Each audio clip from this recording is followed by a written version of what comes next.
Hey guys, tonight we're sailing into a world of frost-tipped mustaches, twisted braids that smell like campfire, and grooming rituals so intense you'll wonder how anyone had time for raiding.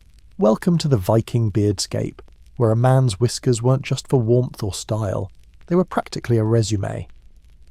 Picture this. A bearded Norseman sitting on a wooden stool beside the hearth, smoke curling around his face, running a comb made from deer antler through his auburn beard as seriously as a monk illuminating a manuscript. You're there, beside him, the warmth of the fire pressing against your cheeks, the faint scent of sweat, soot, and pine wafting in the air.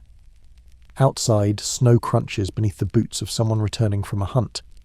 Inside, it's beard o'clock. And just so you know, you probably wouldn't survive this beard-centric world. Beard too thin? You're mocked. Beard too messy? You're shunned. Beard caught in your own drinking horn?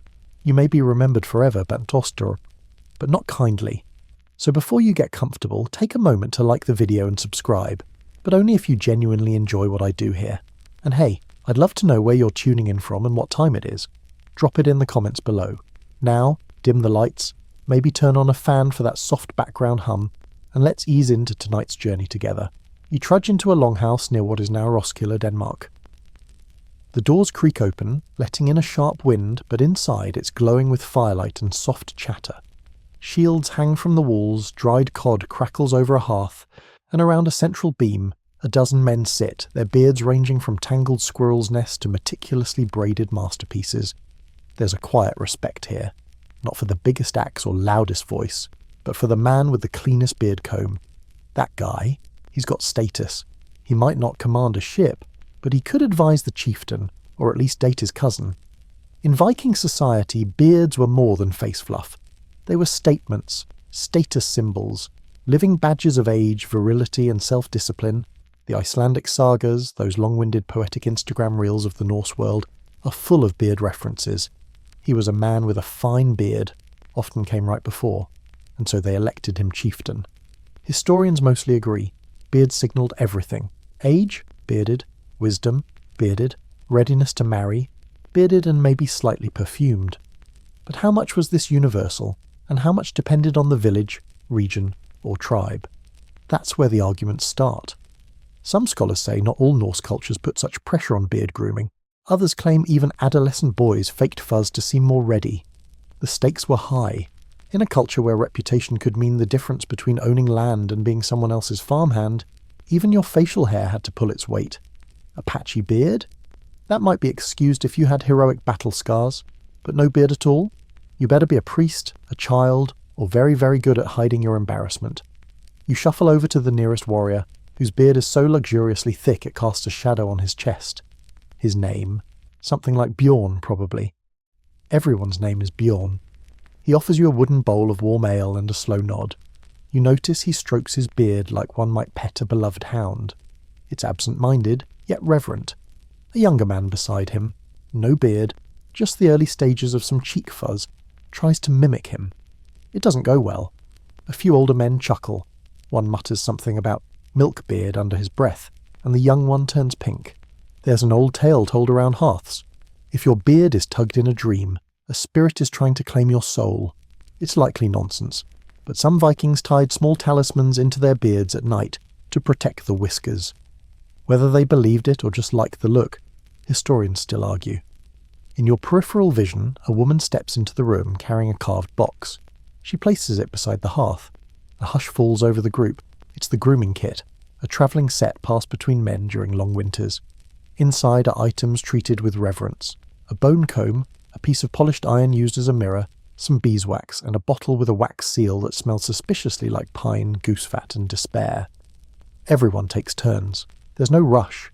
They pull gently at knots, untwist braids, reapply wax and run their combs through over and over. It's not just maintenance, it's meditation. Outside, a wolf howls. Inside, someone laughs and recounts the tale of a man whose beard got caught in the tiller of his longboat mid-raid. Legend says they had to choose between cutting the beard or missing the tide. He chose the tide. The beard stayed. He lost 3 fingers, but that's beside the point. You lean back against a wooden beam, absorbing the rhythm of grooming and grunting. You start to understand, in this world, before you touch your blade, you better touch your comb. You're still there, by the fire, listening to the crackling logs and the scratch of bone comb against wiry hair. The longhouse smells of smoked fish, pine sap, and something vaguely spicy.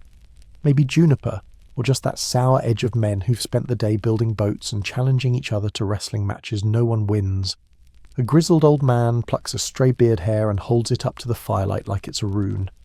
You squint too, because apparently this matters. See, in this chilly corner of the Viking world, your beard isn't just a decoration, it's your identity. Shaved face. You might as well wear a tunic that reads "Dishonour me." Beards were a Viking's handshake, resume, and social credit score all in one. Let's say you're a younger man trying to impress a chieftain for a place on his crew.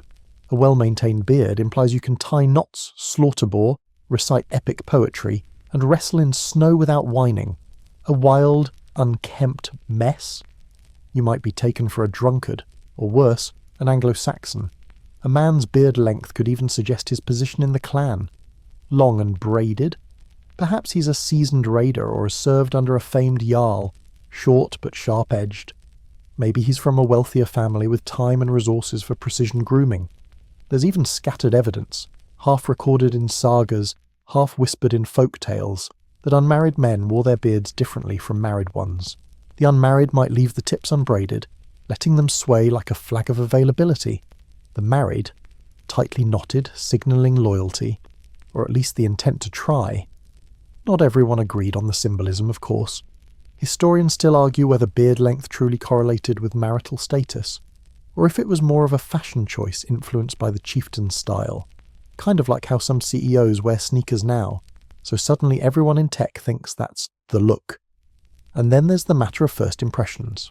If a man walked into your village clean-shaven, perhaps he had been enslaved, or had suffered frostbite, or maybe just had a regrettable encounter with an overzealous goat, he would immediately stand out.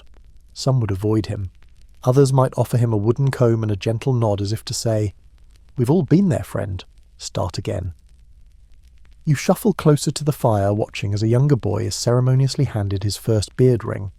A tiny bronze loop he slips over a single emerging braid. The others cheer, raising cups of ale. It's a small thing, but it marks his entry into manhood more than any battle could. Beard culture isn't just about aesthetics, it's a whole rite of passage. And if you think that's a bit much, remember, these are people who believed in trolls hiding in the woods and sea serpents long enough to wrap around their ships. A magical beard? Not even the strangest part of the day. For the elite warriors, the berserkers, the housecarls, the jarls, beard prestige was practically weaponized. Stories circulated of men whose beards were so fierce that enemies hesitated in battle. One semi-mythical Viking was said to plait his beard into 3 thick ropes before every raid, one for each god he invoked, Odin for wisdom, Thor for strength, and Freya for luck. Could it be true? Maybe. Or maybe it's just a really good way to sell beard beads at a market stall. Speaking of which, there were rules. Yes, actual rules, about beard maintenance in certain clans. You didn't just have a beard, you had to care for it. Combing was essential, trimming was strategic. And if you dared let your beard become infested with lice, you'd be shunned faster than someone who couldn't hold their mead. One law code fragment, probably written in the 11th century, mentions a fine for disrespecting another man's beard.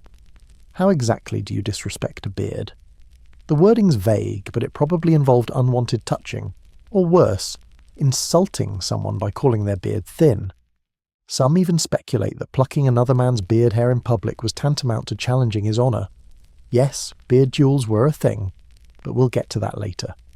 The beard also played a role in matchmaking. A full, thick beard was considered deeply attractive, symbolic of health, fertility, and the kind of guy who could build you a longhouse and slaughter a bear in the same weekend. That said, not all Vikings could grow full beards, and there are hints that certain young men may have resorted to, well, enhancements. Maybe a dab of pitch here, a smudge of soot there, anything to darken the fuzz and boost perceived beardage. Do modern beard influencers owe their careers to Viking fakery? Probably not, but it's fun to imagine some 10th century teens scowling into a polished iron mirror muttering, "This patch just won't fill in." You settle deeper against the beam as another round of storytelling begins. This one is about a warrior who fell asleep by the fire and woke up with his beard frozen to the floorboards. He had to rip it free, losing half of it and half his pride. The punchline is, he still won the duel the next day. With a lopsided face and a bigger chip on his shoulder, someone passes around smoked fish. You're not sure if it's breakfast or dinner, no one seems to mind. What matters more is the warmth of the hearth, the low murmur of bearded men recounting their glory days, and the reverence they give their facial hair, part decoration, part religion. Outside, a thin layer of frost creeps up the window slits, but in here, it's beard season, all year round. And for Vikings, there's no greater compliment than, that man's beard could make Odin weep. The fire has burned down a little, casting a reddish glow across the floorboards and flickering up the carved wooden beams. You're still nestled in the longhouse, now drowsy with the rhythm of the place. The crackle of flame, the soft clatter of combs, the steady hum of old voices, it all begins to feel like part of a ritual, and in a way, it is. You squint toward the far end of the room where one man, stoic and half asleep, is already beginning his morning beard ritual. Yes, morning. It's hard to tell, because in the Norselands winter sometimes stretches into endless night, and summer dawns never seem to darken. But inside this space the rhythm of the day is marked not by clocks, but by combs. He starts by warming a little water in a small bowl near the fire, a splash on the face, a bit over the beard. The heat loosens the overnight frost and softens whatever soot or stew remnants have clung there from the previous night. And yes, sometimes stew bits do cling. These guys aren't Instagram influencers. They're axe-swinging, fish-smoking, mead-drinking folks who occasionally fall asleep mid-bite. Next comes the combing. Not fast, never rushed. He drags the antler comb through his beard slowly, like he's coaxing stories from it. The teeth of the comb are wide, carved to avoid snagging the hair too harshly. Some Vikings swore by boar bristle brushes, but those were rare, expensive, and likely traded from faraway lands. You watch as he sections his beard into 3 parts, lifting each with care. There's an old saying in his village, "Tend your beard like your blade. Both may one day save your life." Whether anyone ever actually survived a raid thanks to a well-parted beard is up for debate, but the sentiment is strong. He braids the longest section loosely, then binds the end with a strip of sinew. This keeps it from tangling while working or sailing. Another man nearby hums a tune while applying a homemade balm, a mix of sheep fat, birch sap, and what smells like regret. Still, it does the job. The beard looks glossy, the hair tamed. Grooming isn't just about appearance. It's spiritual. It's social. It's preventative medicine against lice, which were a very real threat. These longhouses are warm, but not exactly hygienic. Combing every morning and night helped reduce infestations, and might have even been seen as a sign of divine favour. "The lice flee the blessed," someone mutters jokingly. Another snorts into his beard. One particularly sleepy man uses 2 fingers to pinch his moustache and pull it away from his mouth before sipping from a horn. A wise move. In some communities, letting food or drink drip into your beard was the Viking equivalent of wearing socks with sandals. Practical maybe, but instantly judged. There's even a tradition, half lost to time, half whispered in saga footnotes, that a man might braid his beard in a specific pattern before proposing marriage. The knot of promise, they called it. A double twist with a central bead. The would-be bride could accept by giving the bead a gentle tug, or reject by unbraiding it in front of him, which to be honest seems harsh. But hey, this is the same culture that used raven entrails to predict the weather. Modern scholars love to puzzle over the meaning of these beard rituals. Were they deeply symbolic? Just stylish? Were men genuinely bonding over their daily untangling, or just trying to avoid itchy skin? Historians still argue whether the whole beard braiding culture was as widespread as the sagas suggest, or if it was something more regional, practiced mostly by elites or warriors heading into battle. Meanwhile, you notice a young man eyeing the ritual with curiosity. He's got barely enough chin fuzz to justify participation, but he dips his fingers in the warm water anyway and copies the motions: dab, comb, part, tie. His elders glance over and nod approvingly. No one says anything, but you can feel it. This is how it begins. A beard isn't grown overnight, it's cultivated, like a field or a legend. There's a curious side note in an old Icelandic saga. One man, known only as Hafgrim the Humble, was said to shave his beard off every 3 moons as an act of discipline. He claimed it made him stronger, because every hair he regrew was another battle he had overcome. Nobody followed his example, but people remembered the story. He became a cautionary tale at worst, a niche motivational figure at best. Today, you'd probably find him running a cold plunge podcast. The older men continue their grooming. The tools pass from hand to hand. One man sharpens a bone comb with a flint blade, maintaining the delicate teeth like a jeweller working on a crown. Another gently oils his beard while whispering what sounds like a prayer to Thor. Not for thunder or victory, but for no knots today, please. You begin to see the rhythm of their lives. Wake, groom, eat, work, repeat. The beard is the one constant. Even on raids, some carried small travel kits, kept dry in leather pouches. One fragment of a runestone carving even shows a warrior holding a comb. Some say it's a symbol of vanity. Others argue it means he was well prepared. Outside, the light begins to shift. Morning definitely. The wind howls through the thatch, and snow dances across the small openings in the roof. But no one rushes the process. A rushed beard is an insult to yourself, after all. One man finishes his grooming and sits back, beard gleaming in the dim light, a single bead catching the fire's reflection. You follow his gaze toward the door. Another day begins, not with war cries or drums, but with the quiet reverence of facial hair and the unspoken agreement that in this world, a clean beard is a clear mind. The grooming session flows naturally into breakfast. Oily smoked fish, flat barley bread, and warm ale served in wooden bowls that double as soup cups and shaving basins depending on the time of day. You sip cautiously, trying not to let the steam fog up your view of the man across from you. He's opening a small wooden box carved with knotwork, hinges creaking softly. Inside, nestled on a bed of wool, are the sacred tools of the trade. Every Viking with status had a grooming kit. It was personal and it was portable. You didn't leave home without your comb, tweezers and a mirror, usually just a scrap of polished bronze slightly warped, offering back a blurry but serviceable reflection. This box, though, is particularly well cared for, the kind of thing passed down like a sword or a saga. Inside, a wide-toothed bone comb, smooth from years of use, its ivory shade now tinted honey yellow by time. It's worn but still sharp. Next to it lies a small pair of iron tweezers, wicked little things used for plucking stray hairs, not just on the beard, but the eyebrows too. Appearances mattered. Then comes the razor. Not the kind you'd find in a modern bathroom. This one is short, shaped more like a tiny sickle. The blade is high-quality iron, likely imported from Frankish traders. Yes, the Vikings raided them, but they also traded with them.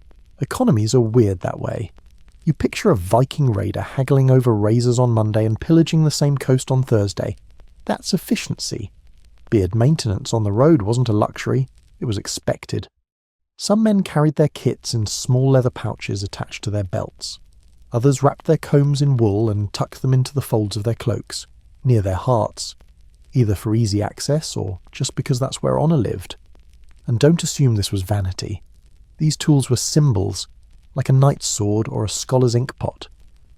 In the Norse world, taking care of your appearance, particularly your beard, showed discipline, control and pride in your lineage. Dirty, unkempt beards were not only unsightly, they were suspicious. Were you ill? A coward? A liar? People talked. Interestingly, some tools had decorative elements. Combs with dragon heads, razors etched with runes, tweezers shaped like longships. These weren't for show-offs, okay, maybe a little. They were also status markers. A man with a comb made of walrus tusk wasn't just clean, he was important, or at least good at scavenging dead sea beasts. And here's the weird bit. Viking graves often include these tools. Archaeologists have found combs, tweezers and razors buried alongside swords and brooches, which means that either the deceased were expected to keep grooming in the afterlife, or their kin thought Odin judged beard cleanliness. Both are very possible. One particularly famous grave in Gotland even included a pouch with 2 combs, one coarse, one fine, alongside a blade and a mirror shard. Scholars still debate whether this was a barber warrior hybrid or just a man who took 2-hour baths. A boy sitting nearby picks up one of the tweezers and examines it with wide eyes. He mimics the motion of plucking, wincing theatrically. The others laugh, but the message is clear. One day, this will be yours. Better get used to the sting. Among the older men, the grooming box sparks discussion. One recalls a man they met while trading in the East. Clean-shaven, sharp robes, beard nowhere to be seen. The horror on their faces lingers. "He looked like a child," one says. Another adds, "or a priest." Both statements are insults here. Still, not all Vikings judged outsiders the same way. Some admired the tidy look of Arab traders or Slavic merchants, and there are rumours of Norsemen trimming their beards shorter after visiting Constantinople. Historians still argue whether these continental influences were widespread or just one-off fashion experiments. Some men might have been trying to impress a foreign love interest. Others just really liked how cool they looked reflected in Byzantine fountains. Back in the longhouse, a man uses his tweezers to remove a rogue hair growing halfway up his cheekbone. It's oddly satisfying to watch. Precise, almost surgical. Another dips a cloth into melted beeswax and applies it to the ends of his beard, twisting the tips to form stiff points. This is not a lazy culture. There is intention in every motion. You lean forward and notice an inscription on the inside of the grooming box lid. Faint runes, almost invisible in the firelight. You squint. The message roughly translates to, "Tend thy beard, for thy enemies watch." Is it poetry? A warning? Both? Probably both. There's another oddity in the box. A small wooden stick dipped in what smells like pine tar. To darken the tips, someone explains, noticing your curiosity. Apparently it was common to accentuate the colour of the beard. Not dye the whole thing, just the ends like some kind of ancient balayage. Whether this was to look more fearsome or just trendier, no one quite agrees. You watch the ritual come to a close. The tools are carefully wrapped and placed back in their wool-lined case. The box is tied shut and slipped under a bedroll, guarded like a personal treasure. It's easy to romanticize these men, to see them as fierce warriors who happen to own high-end grooming kits, but in truth, their world was hard, brutal, and often cold. These tools weren't luxuries. They were tiny acts of control in a life full of chaos. A clean, braided beard might be the only thing a man could rely on before sailing into a storm, or a sword fight. So the next time you rush through your morning routine with a plastic razor and coffee in hand, think of the Viking who knelt beside a flickering fire, plucking stray hairs and whispering to the gods, hoping today, just maybe, his braid would hold, his oil wouldn't freeze, and his enemies would tremble at the sight of that shining, sinuous beard. The longhouse hums with early activity, men stringing bows, stirring pots, oiling leather boots. But among the warriors and craftsmen, there's a subtle, almost invisible ritual taking place in the shadows, the application of what can only be described as beard oil, Viking style. And no, it doesn't smell like sandalwood or peppermint or whatever modern brands promise. It smelled like goose fat, and possibly moss, with a hint of something you can't quite place. Damp forest? Week-old stew? Probably both. You're watching a man, tall, with a beard so full it nearly grazes his chest, uncork a small leather flask. He pours a glistening amberish goop into his palm and rubs it between his fingers. The scent hits you like a wet pine branch to the face. This, apparently, is part of the daily ritual. Beard oil, in the Viking world, wasn't just for shine. It served practical purposes, softening stiff hairs, preventing tangles, masking body odour, and possibly keeping lice at bay. Some even believed it offered spiritual protection, depending on the herbs and animal fats used. A typical blend. Rendered goose fat, birch sap resin, crushed juniper berries, and sometimes even fragments of sweet-smelling herbs imported via trade. Lavender, sage, or frankincense, if you were really fancy. But for most, it was whatever you had on hand. Goose fat was abundant. Moss added colour. Bit of ash gave the beard a darker tint. Whether that was fashion or function, well, historians still argue. One oral tradition insists that mixing your beard oil with the ashes of your enemy's campfire added power. Another claims that only beards treated with bear grease could withstand the freezing wind of a long-sea voyage. Scientific basis? Absolutely none. Cultural vibe? Strong. You spot another man prepping his own beard oil mixture. He starts by warming the fat in a clay bowl beside the fire. He stirs it with a carved stick before adding a pinch of something dark green. The bowl smells like someone left soup in the woods for a week. He sniffs it, nods approvingly, and dips 2 fingers in. Application is deliberate. He rubs the oil from root to tip, twisting and pressing it into the strands like a chef marinating meat. Some parts get extra attention, usually the ends, which dry out fastest in cold weather. Others dab a bit beneath the chin, where skin irritation might strike after a night spent on straw mats or boat decks. What's striking is how seriously this is all taken. You'd expect chuckles or offhand jokes about beauty routines.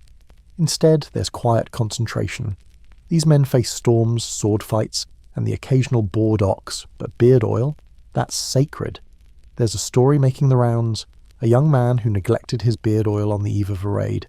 He awoke with his beard brittle, tangled, and full of soot.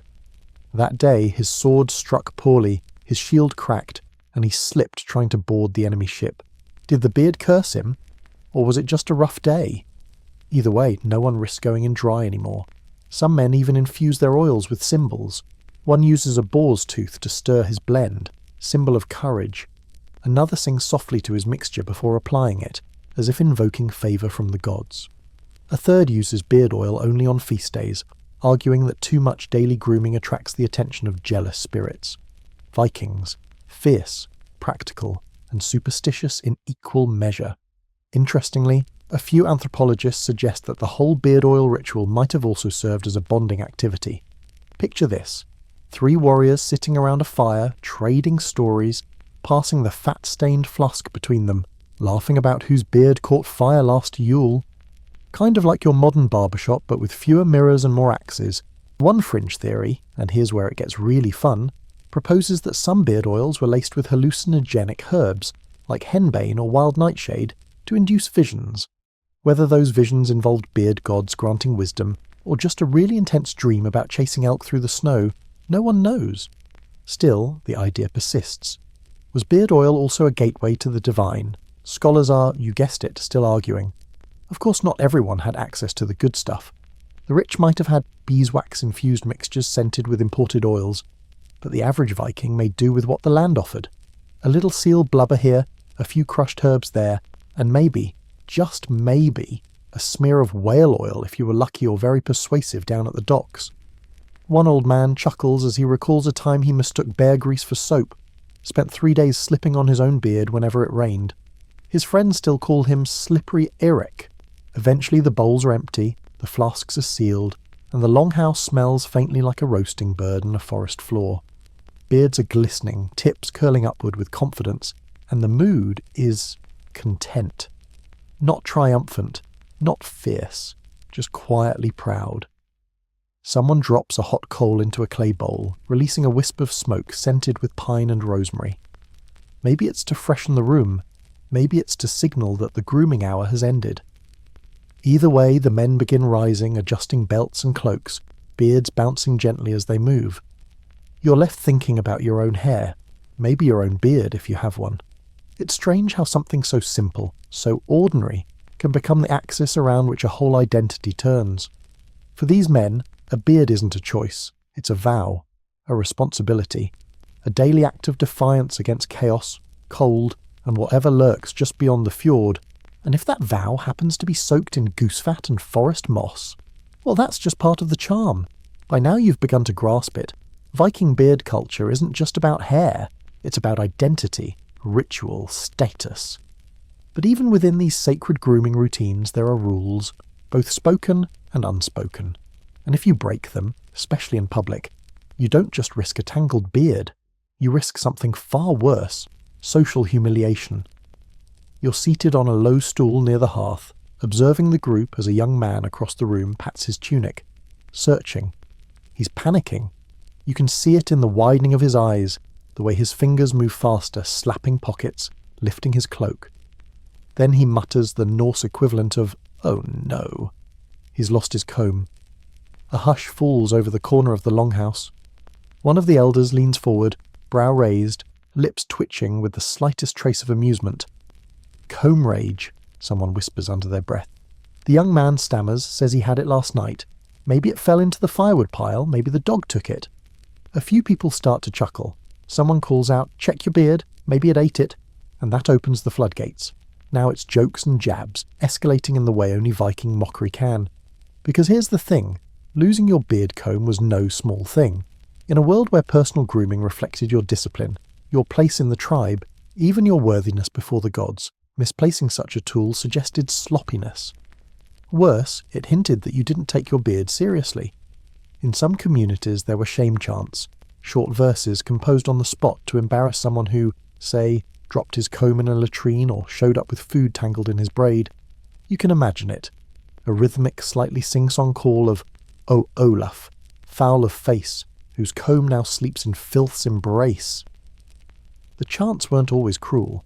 Sometimes they were affectionate, teasing, like being roasted by your cousins during a family feast. But still, they stung, especially if they stuck. A nickname like Knotbeard could follow you for years.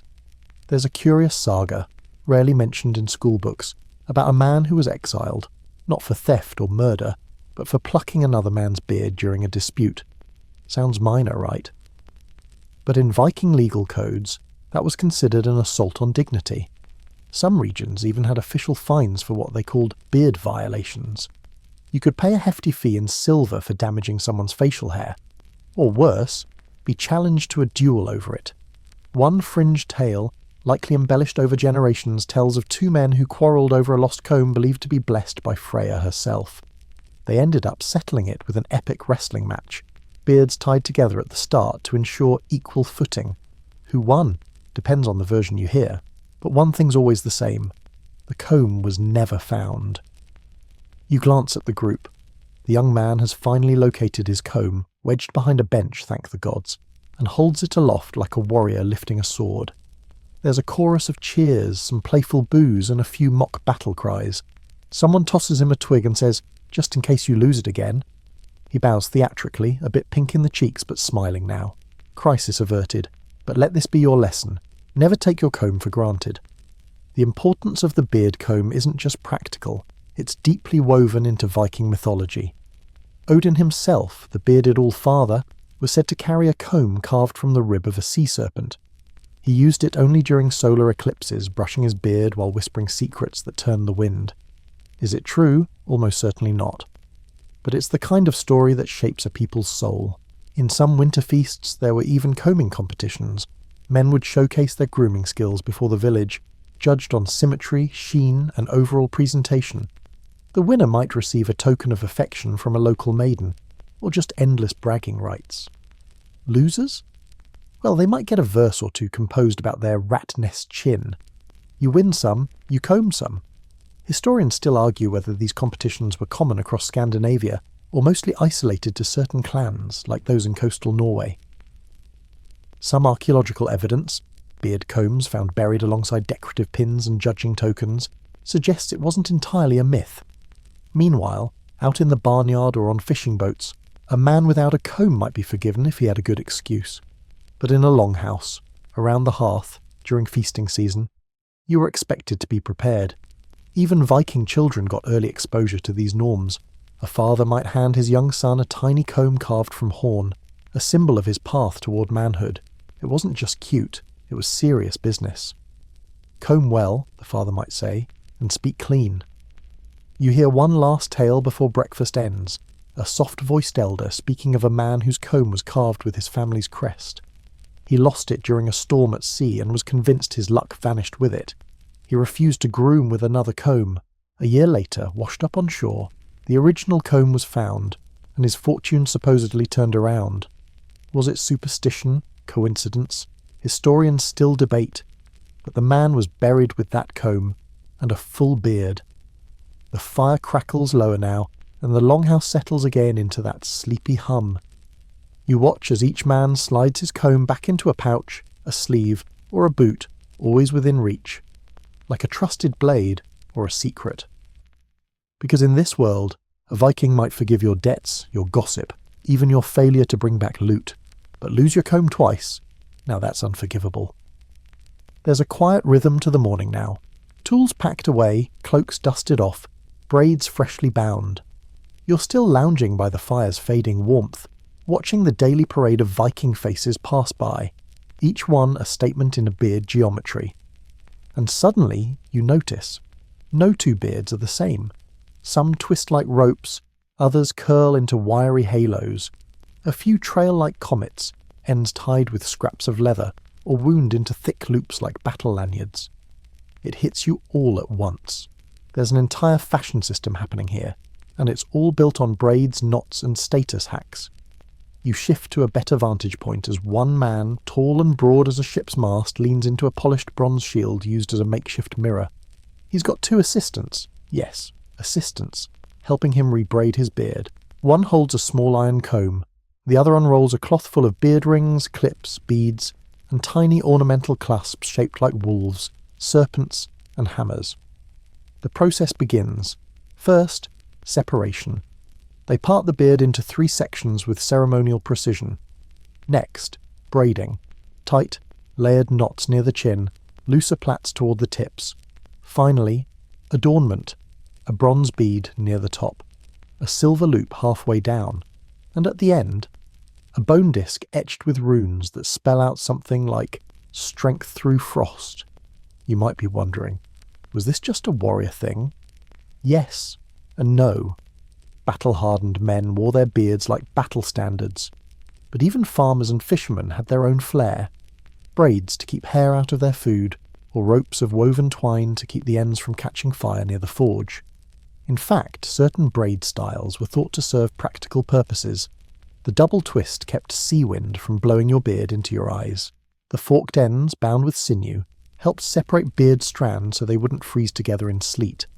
A flat braid, excellent for laying under a helmet without adding pressure to your chin.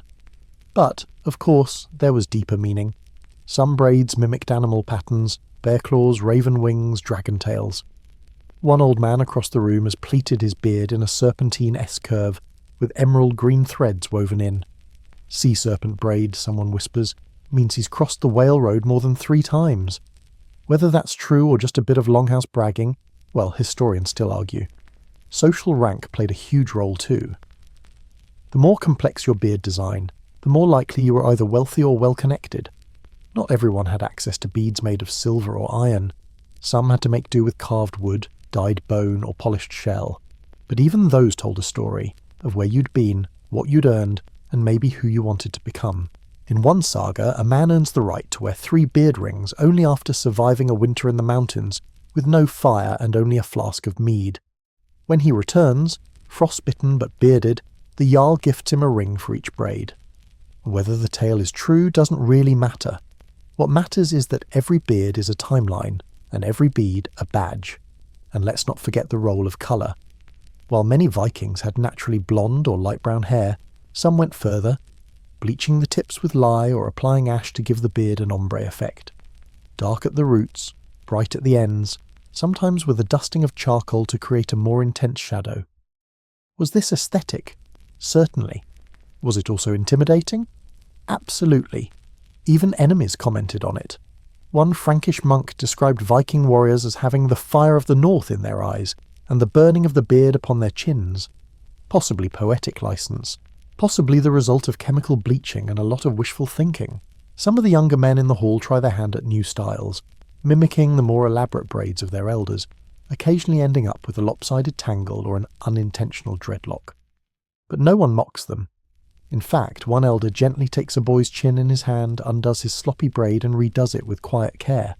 A teachable moment. Viking style. The braided beard also served as a message. A man might wear a new braid to signal mourning, or twist in a black thread if he'd lost a brother. Others wove tiny charms, like sun discs or fragments of iron, to protect them during a journey.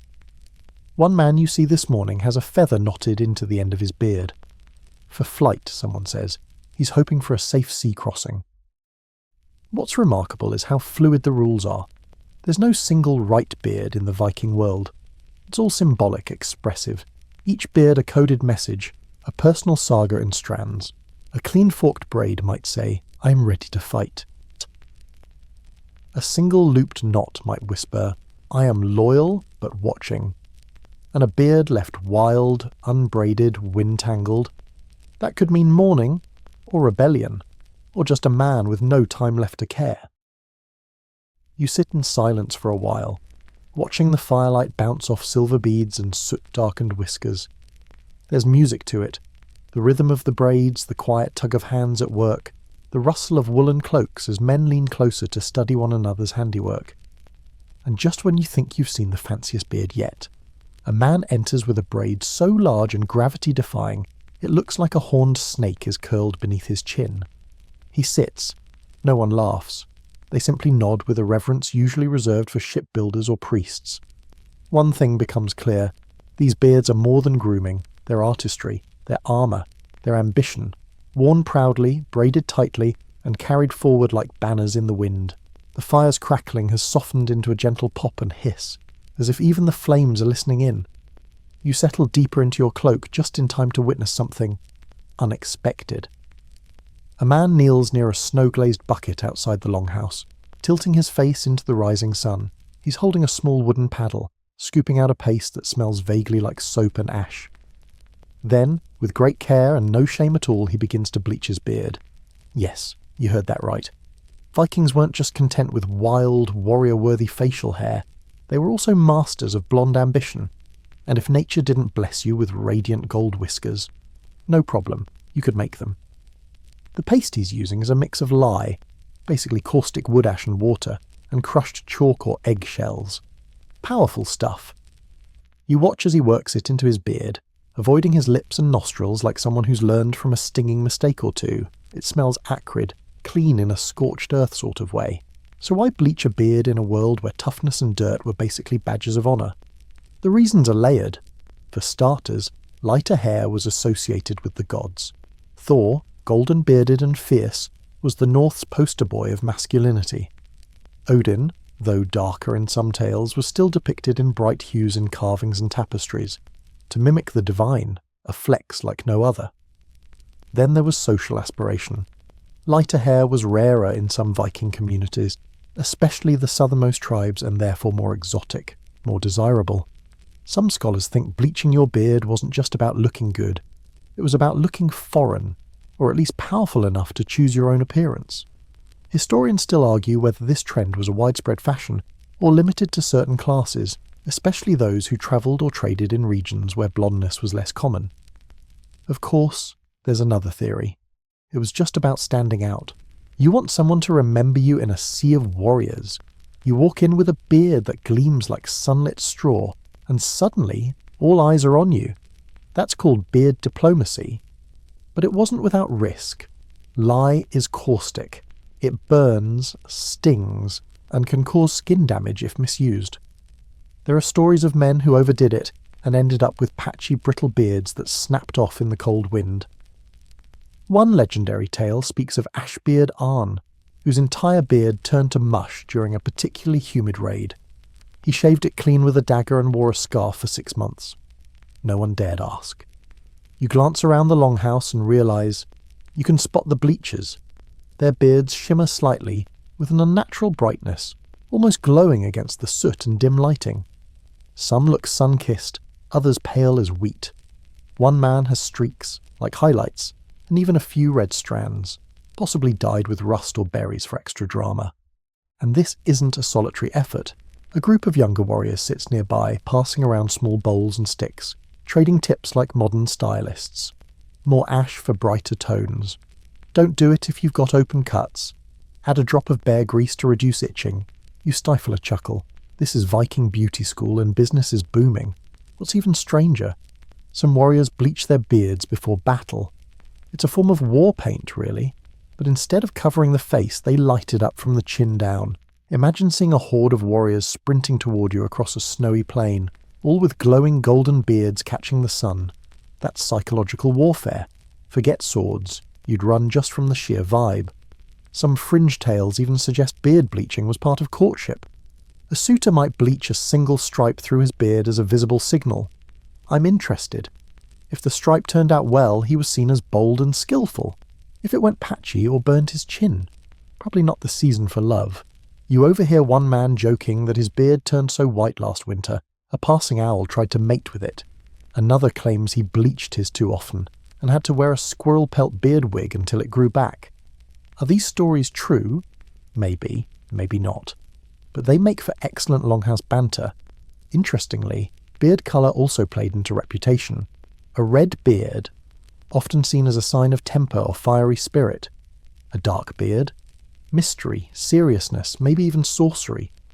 But a golden beard, that meant radiance, leadership, strength, tempered with light. One Jarl, famed in the eastern fjords, was known only as Sunbeard. He claimed to never enter battle unless his beard shone like summer, and legend says he never lost. Of course, not everyone bleached. Some thought it vain or dangerous, or just unnecessary. "Let your beard be what the gods made it," one elder grumbles as he knots his thick black braid. "If Odin wants it gold, he'll strike it with lightning," everyone laughs. But no one argues, not here. Still, the practice persists, subtle for some, dramatic for others. And while we'll never know just how common it truly was, historians again are endlessly debating. The evidence is there. Scattered traces of lye residue in combs, charred beard fragments in burial urns, a single carved figure on a rune stone with a bright yellow beard, inlaid with faded traces of pigment. Back outside, the man who started this whole thing is rinsing his beard now in a trickle of melted snow. The result? A radiant, faintly golden shine, shimmering despite the low sun. He stands up, shakes out his cloak and walks back into the longhouse like he's returning from a holy rite. And maybe he is. Because in the Viking world, your beard didn't just grow, you forged it. And if that meant burning your skin a little with tree ash paste for a shot at glory, well, that was just another day in the land of gods, frost and golden ambition. The longhouse settles into its mid-morning buzz. Boots stomp snow from cloaks, horns clink with mead, and someone mutters about drying fish guts on the wrong rack again. But you're focused on something far more dazzling. The sudden arrival of what can only be described as a Viking beard fashion show. No stage, no spotlight. Just a slow, deliberate walk down the central aisle of the longhouse by a group of returning warriors, each one wearing a beard so elaborately groomed, styled, and decorated it could make a Paris runway weep. The first man's beard is divided into 5 thin plaits, each knotted with alternating bone and bronze beads, some shaped like shields, others like seahorses. At the end of each plait, a tiny carved tooth, wolf by the look of it. The hair is slicked back into a tight chin-hugging arc, giving the whole thing a dramatic, almost theatrical bounce as he walks. The second Wes is in a single massive braid bound with rawhide, coiled upward like a curled snake. His moustache sweeps outward like the wings of a raven, waxed into perfect upward spikes. He nods politely as he passes. His beard jingles. You are not dreaming. There are bells woven into the braid. The third man, forked beard, each half dipped in red ochre and curled outward like twin-ship prows. Where others use beads, he has feathers. Actual feathers, raven black and dusted with ash. He sits, lifts a wooden spoon to his mouth, and not a single feather stirs. That's beard control. That's discipline. You can't look away. This isn't just grooming, it's performance art. You've stepped into Viking Beard Fashion Week, and every look tells a story. Why go to such lengths, you wonder? Why decorate facial hair like it's a ceremonial garment? Because beards were armour of a different kind. For the Viking warrior, they declared identity before a single word was spoken. The beard told your story, where you'd been, who you followed, what you believed. If a man wore 3 iron beads on his left braid, it might mean he'd sailed the Baltic 3 times. A split-tip moustache with silver thread. Possibly a signal of allegiance to a particular jarl or cult. Some motifs were common. Dragon coils indicated ferocity. Forked ends suggested cunning or dual loyalty. Knot of 9 patterns might reference the 9 realms of Norse cosmology. Hollow beard rings were often gifts, sometimes with hidden inscriptions. Of course, modern historians debate whether these symbols had consistent meanings across all regions. Some say the designs were purely decorative, others argue they were akin to uniforms. One fringe theory even suggests certain braid styles were clan identifiers, like family tartans but for faces. You glance around the hall and begin to recognise the patterns. Older men favour simpler styles, straight, tightly bound, usually with 1 or 2 beads max. Young warriors, especially those who've seen foreign lands, get bolder. Multicoloured thread, coin-sized clasps, even tiny runestones with words like victory or wolfblood etched into them. And let's not forget the materials. The variety is almost overwhelming. Bone beads made from boar or deer, often carved with personal emblems. Bronze spirals heated and wrapped around hair for a metallic shimmer. Wooden clasps dyed with berry juice or soot. Amber drops rare and prized, catching the firelight like tiny suns. Even glass, in imported styles traded through the Baltic or the East. a luxury only the wealthiest dared wear. A few men sit on the floor now, exchanging ornaments, arguing good-naturedly about which wood holds up best in salt water. One claims oak, another swears by birch. A third, who wears a beard ring made of polished walrus tusk, simply snorts and says, "Try killing a man with birch." And it's not just warriors participating. You spot a skald, Norse poet storyteller, with an asymmetric beard pattern, one side braided, the other free. "Symbol of duality," he says when someone asks. "I speak for men and gods alike." You're not sure if that's pretentious or profound, but he's definitely making it work. Even among friends, beard style is a subtle game of one-upmanship. Who can knot tighter? Whose feathers stay in place during a windstorm? One man proudly recounts how his beard survived both a downpour and a drunken stumble into a fish barrel without losing a single bead. That's considered a victory. There's a certain quiet respect that accompanies this aesthetic arms race. No one mocks the bold. Instead, they admire the commitment, the craftsmanship, the sheer gall of turning your chin into a shrine of metal and fur. You lean in as someone brings out a small leather scroll. It's covered in sketchy beard diagrams, swirls, splits, knotted ladders, even something that looks suspiciously like a beard map. "For the Harvest Festival," the man explains. "Trying something new this year? Maybe 3 braids, 1 for each moon phase?" The group nods, murmurs. Very celestial. Ambitious. Risky if your ale spills. One fringe belief suggests that a man's fate could be tied to his beard's symmetry. Uneven braids? You might anger the Norns, the weavers of destiny. Better safe than sorry. You don't want to end up on a longship to nowhere with a crooked chin plate and a curse on your name. Even as the fashion flourishes, there are limits. One man enters with a full beard dyed bright blue. Instantly the room goes silent. Someone coughs. A few side eyes flicker. Finally an elder asks, "Did your beard drown?" Laughter erupts. The Bluebeard takes it in stride, but you note the dye seems to fade by the next day. Viking beard culture has room for expression, but not for foolishness. It's a line walked carefully, where flair must still echo strength. As the day drifts on and the fire grows hotter, you realise that this isn't a fleeting trend. It's a living language, woven in hair and bound in bone. The Viking beard isn't just a statement, it's a sentence, and every man here is writing his own. The longhouse has quieted slightly, the chaos of combs and braided bravado settling into a more subdued rhythm. You sip a ladleful of warm broth and look around, scanning the room again with fresh eyes. That's when you see him, the clean-shaven man. He's young maybe, though it's hard to tell. His face is smooth, his chin exposed to the bitter air without even a fuzz of protection. And around him, an invisible force field of unease. No one mocks him outright, but no one sits close either. People give him the side-eye, the kind reserved for strangers, outcasts, or bad omens. You've just stepped into the little-known world of how not to beard, a path tread by few, and often regretted by those who did. In the Viking world, being beardless by choice was a bold, if not outright reckless, decision. Beards were tied to everything: age, masculinity, power, lineage. To appear clean-shaven was to remove yourself, visibly and socially, from that structure. It was like turning your back on your ancestors' expectations and announcing to the world, "I am different." And while some younger boys and unfortunate patch growers were given a little leeway, a fully grown man without a beard, that raised eyebrows. Or worse, rumours. There are sagas, you recall, where insults revolve almost entirely around beardlessness. One warrior calls his rival baby-faced like a thrall before stabbing him with a fishing spear. Another refuses to duel a man without whiskers enough to soak in broth. Burn. Clean-shaven men were sometimes associated with priests, and while Viking paganism coexisted with early Christianity for a time, tensions were complicated. To sport a bare chin might signal sympathy for monks, or worse, submission to a foreign god. In some cases, it could even imply that you were deliberately rejecting the warrior path. There's one rather extreme tale from a coastal village in western Norway.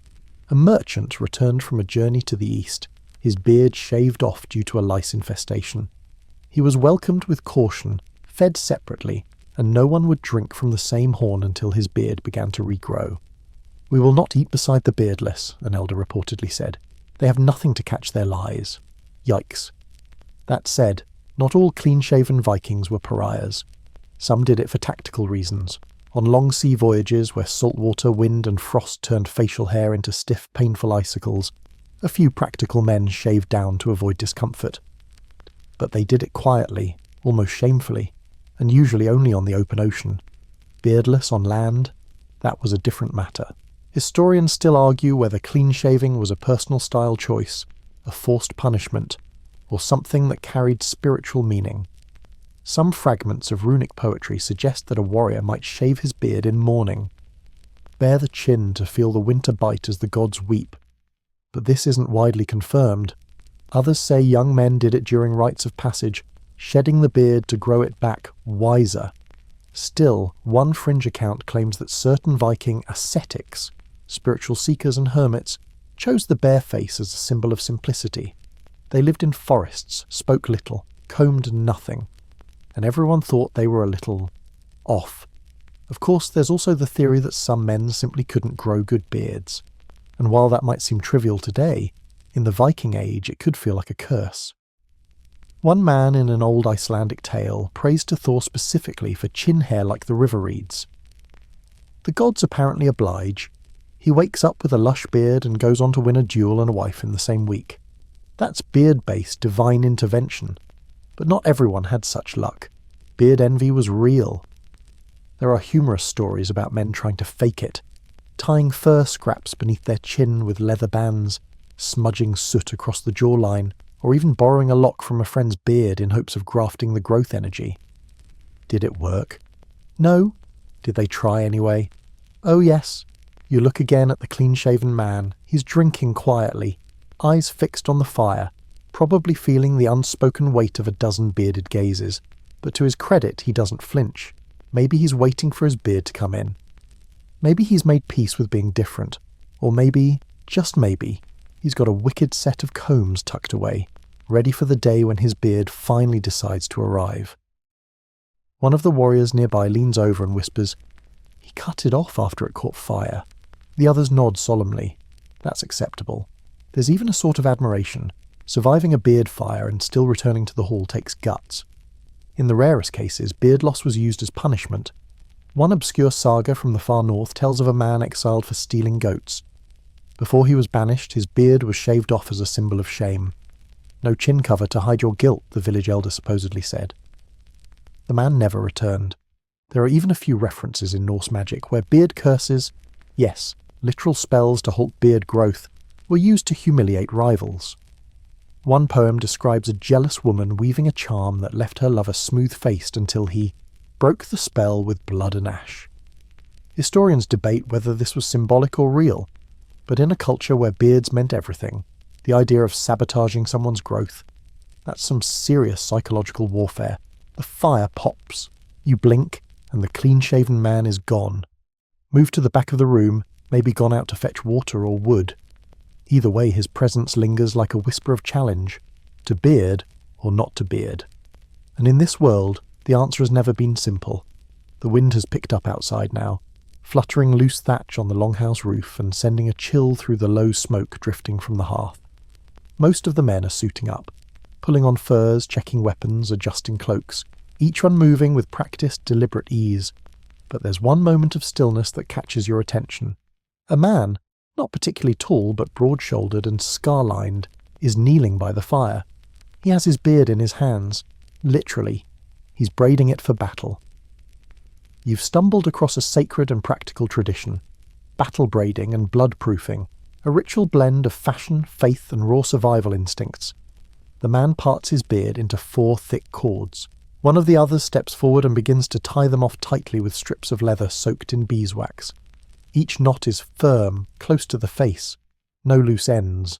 No chance of a stray hair tangling in a helmet strap or sticking to dried blood. In the Viking world, going into battle with your beard loose, that was like walking into a sword fight with your boots untied. Sloppy. Dangerous. Worse. Disrespectful to the gods. A warrior's beard was part of his body. Part of his presence. If it got singed, tangled, or ripped out mid-fight, that wasn't just painful. It was humiliating. You watch as the braider murmurs something under his breath. A chant? A prayer? Possibly. Some warriors believed a tightly braided beard kept away fear. Others whispered the names of ancestors into the knots, invoking strength from the dead. One tale tells of a raider who wove 3 silver rings into his beard, one for his father, one for Thor, and one for the man he was about to kill. Practicality wasn't overlooked, though. Braiding reduced the chance of your beard catching fire from torches, oil, or burning debris. It also kept blood, yours or someone else's, from soaking into the hairs and matting them into a grotesque, uncleanable mess. One warband even smeared a mixture of wax and ash over their beards before combat, essentially creating a weatherproof coating. Historians still argue if that mix actually worked, or just made them smell like burnt soup. There's a quiet tension as more warriors prepare.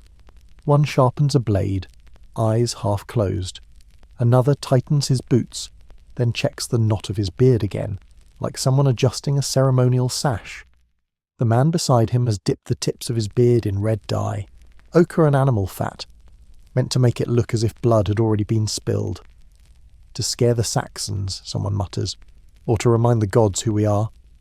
And then there's the beard amulets, small charms tied into the braids just before battle. You see pieces of bone carved with runes, tiny hammers of Thor, even a tooth, human or wolf, you're not sure, dangling from a braid. These weren't just for luck. Some believed they absorbed death, that each item could take a strike on behalf of the wearer, drawing pain away like a spiritual shield. Logic. Not quite. But when you're walking into axe range, you cling to whatever helps you sleep the night before. One man, older than the rest, carries no charms, only a tightly bound beard split into 2 thick coils.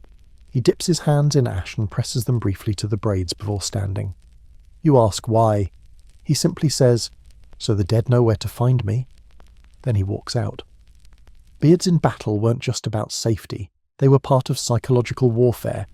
Imagine facing down a raiding crew with glowing, oiled beards twisted into serpents, each strand gleaming like armour. No helmets, just eyes and braids and blood-red beads. That could break a man's will before the first spear was even thrown. There's a story passed around the hearth sometimes, told in a slow, half-whispered rhythm. A warrior known as Canuck Two Braids wore his beard looped behind his ears during every raid. Supposedly it let him see better, kept the beard from blowing across his face or sticking in his own blood. Some say he once caught a blade with it. Yes, caught. With his beard tightened so stiff from wax and ice that the blade glanced off like it hit a bristly shield. True? Probably not. But would you bet against it? Of course, some warriors went the opposite route. The blood-loose beard, worn wild and free, was a statement of fearlessness, madness even. Berserkers in particular were known for entering battle with unkempt, snarled beards, often stiff with sweat or gore. Letting your beard fly like a banner was a dare to the gods. Take me if you can. Yet even these wild beards were prepped in their own way. Some warriors smeared their beards with animal fat, not just to repel water, but to smell fearsome. A bare-fat, slicked warrior with a bloodshot stare and a growling beard. You'd think twice before stepping into his swing radius. You turn back toward the hearth. The man from earlier is ready now. His beard is so tightly braided it looks like corded rope, tipped with a dark iron ring. He touches it once, presses his fingers to his lips, then his forehead, and stands. It's not a ritual of vanity. It's a shield, a vow, a visible piece of him that says, "I've prepared. I've honoured my ancestors. I am ready to die clean." The others rise one by one, adjusting braids, tightening clasps, checking each other's knots. One man even tugs a friend's beard to make sure it holds. It does. They grin. Outside, the cold is brutal. Steel glints. Boats bob in the icy harbour. But inside, each man walks out into the wind with a beard bound tight and a spine unbending. And in the frozen stillness that follows, you understand something. Before the battle cry, there is always the braid. The fire burns lower now, leaving soft orange light licking the carved beams of the longhouse ceiling. You shift your weight on the woven mat beneath you, the warmth of the embers settling in your bones. Most of the warriors have gone, off to sharpen steel or scan the snowy hills, but a few remain inside, murmuring in low tones. Their topic? A beard not of this world. You turn your ear toward the conversation and realise they're speaking of the beard of the gods, specifically Odin's. If you've spent any time around the old Norse sagas, or even just wandered too close to a Viking fire after mead has been poured, you'll have heard the name Odin wrapped in 1,000 epithets: All-Father, One-Eyed Wanderer, Lord of the Gallows, Master of Ravens, and yes, he who braids the winds with his beard. In the myths, Odin's beard is more than divine, it's almost elemental. Long, braided, streaked with silver and shadow, it's said to move on its own, shifting like smoke in a storm. Some tales insist it could catch whispers from across realms, collecting secrets as he journeyed between Midgard, Asgard and beyond. Poets describe it as a frost-covered tapestry of wisdom, and one rune charm found on a piece of bone in a burial mound simply reads, "Odin's whisker guards me." Whether it was a tribute, a prayer, or a desperate insurance policy, no one can say for sure. You listen as one of the older men gestures toward the rafters with his cup. He braided the 9 worlds into that beard, he says. Each knot, a promise. Each hair, a path. Whether this is metaphor or myth is a matter for scholars, who of course still argue. Some believe Odin's beard represents the web of fate, with each braid an allusion to the cosmic thread spun by the Norns. Others think it was just a poetic way to describe how terrifying he looked when charging into battle, spear in one hand, beard flailing like a storm cloud. But here's the key detail. Odin's beard wasn't just described, it was emulated. Viking warriors often styled their beards in deliberate imitation of the gods, particularly when invoking their favour. Before battle, before voyages, or even at funerals, some men braided their beards in 3s, mimicking the mythic tri-strand said to grace Odin's chin. Others inserted small raven feathers, an homage to Hugin and Munin, the twin thought and memory birds perched on Odin's shoulders. You watch now as one man gently presses a fragment of charred wood against his beard, darkening it. Not for looks, but symbolism. The All-Father watches from shadow, he mutters. His beard must match. Even Skalds, the Norse poets, carried the weight of Odin's beard in their work. In one preserved verse, a poet likens his own words to hair from the mouth of the god. A somewhat awkward metaphor, but one filled with reverence. To speak with truth, to create, was to braid meaning as Odin did, carefully, fiercely and with a tinge of madness. A fringe story from the eastern fjords claims that Odin's beard once caught fire during the forging of Mjolnir, Thor's hammer. He didn't flinch, he simply plaited the burning strands tighter, creating the first fire braid. And from that moment on, all warriors were expected to face danger without fear, even if their beards smoked. Is any of it true? Probably not. But that doesn't matter. These stories are lived, even now. You recall another myth, the trial of Bjarki Ironface, a warrior who prayed to Odin for victory but forgot to bind his beard. In battle, the unbraided whiskers flew wildly, blocking his sight. He struck down 3 foes but missed the 4th, who slipped past his guard and left him blind. In his final moments, he braided what remained of his beard and whispered, "Now I see." It's over the top, sure, but it stuck. The tale's been told for generations. Even more curious is the small cult of warriors, rare but not unknown, who refused to speak the names of the gods aloud. Instead, they braided their beards in distinct patterns. 1 braid for Thor, 2 for Freyr, and a spiraled twist for Odin. In combat, they tapped these braids before swinging their swords. Speechless prayers, woven in hair. One of the elders, sitting cross-legged by the fire, begins to hum a soft tune. It's an old hymn, barely a song, more like a breath moving through the beard's own memory. His hand strokes the braid at his chin, which is bound in a loop and sealed with a shard of bone. You recognize the shape. It's carved to resemble an eye, Odin's eye. It's quiet now, almost reverent. The conversation dies down, the others go still. You're left with the flickering shadows on the wall, shadows that look somehow like cloaks and spears and windblown beards. You wonder how many men have sat here over the centuries, listening to stories of gods and their glorious facial hair. You wonder how many have tried in their own small way to match that divine braid, hoping it might offer strength, or wisdom, or protection, or just something to believe in. Because in this world, where the sea takes your boat and frost bites your feet and the gods watch from clouds that might be thunder or just your own fear, having a beard like Odin's, that just might be enough. The mood in the longhouse has softened. The warriors are gone, and in their place the hum of quieter stories fills the air. Elder women sit near the hearth, weaving, sharpening needles and sipping broth. Their voices drift gently, and their laughter rolls like waves lapping against a wooden hull.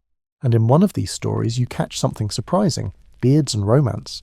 Yes, you've stepped into the softer underlayer of Viking life, where love poems are whispered over steaming ale, and compliments aren't about sparkling eyes or shapely hands. They're about beards. Because in this world, a fine beard doesn't just earn you respect in battle, it might earn you a partner. You shift closer as an older woman recounts the tale of Eric Broadchin, whose beard was said to be so silky, he once charmed 3 sisters from the same village just by smiling. The key detail? He always kept a bit of juniper in his beard. Smelled like the forest after rain, the old woman says with a dreamy sigh. Irresistible. Turns out facial hair played a distinct role in Viking courtship. A well-groomed, cleanly braided beard suggested a man who could care for himself, manage his time, and wield patience, all attractive traits in a world where survival took priority over charm. A man with a wild, knotty beard might be read as impulsive, untamed, or, if the beard smelled of too many fires and too few combs, unfit for sharing a bedroll. No woman wants to wake up tangled in another man's dried soup, one woman mutters, to a chorus of agreement. And compliments? Oh, they had their own rhythm. She has fingers nimble enough to braid a frost-kissed beard in a snowstorm. He carries warmth in his chin braid. His beard could catch the moonlight and hold it. These were not throwaway lines. They were invitations. The Norse didn't have sonnets or violin serenades, but they did know how to flirt with poetic praise for someone's braid symmetry. In some regions, a young woman might express interest in a suitor by gifting him a beard bead, often carved by hand and marked with her initials or a simple rune.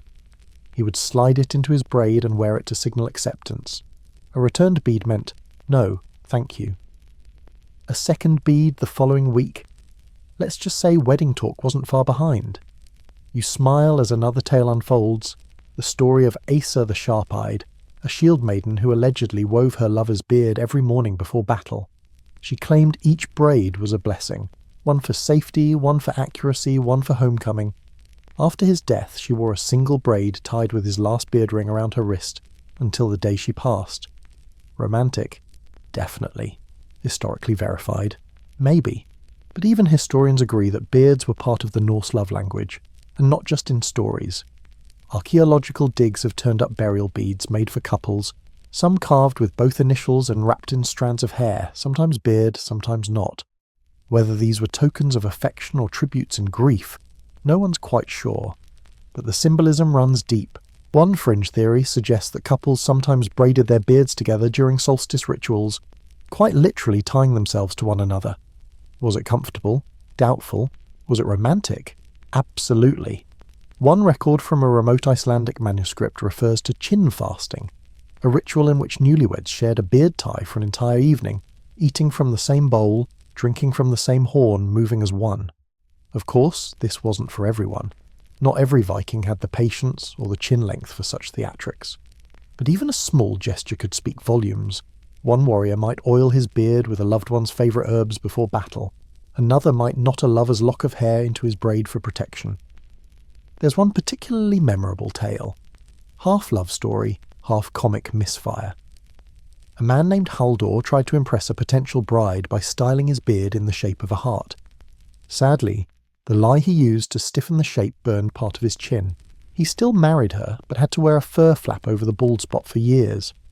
Love leaves marks, one of the women chuckles, shaking her head.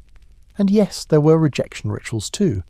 If a relationship soured, or a match didn't work out, the man would remove any gifted beads and bury them outside the village boundary, symbolically ending the braid.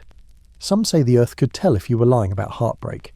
If the beard grew back slower afterward, it meant guilt. Whether real or symbolic, the connection between beards and love ran deep. It was one of the few visible, wearable links between two people. You didn't need a ring on your finger. You needed a twist in your beard, a token from someone's hand, and maybe a touch of forest oil that reminded you of nights beside the fire. You glance around the longhouse. The warriors may be away, but their braided beards still hang like silent declarations, tied with purpose, combed with hope, softened with care. Because in the Viking world, love wasn't just spoken, it was grown, groomed, woven, right beneath the chin. The wind outside moans a little louder now, slipping through the narrow wood-plank gaps like a curious spirit sniffing for warmth. Inside, someone tosses another log on the fire, sending sparks spiralling up toward the roof beams. An old woman crosses herself, not the Christian way, but the older way, fingers tapping shoulder, heart, and temple. The conversation turns, softer now, darker.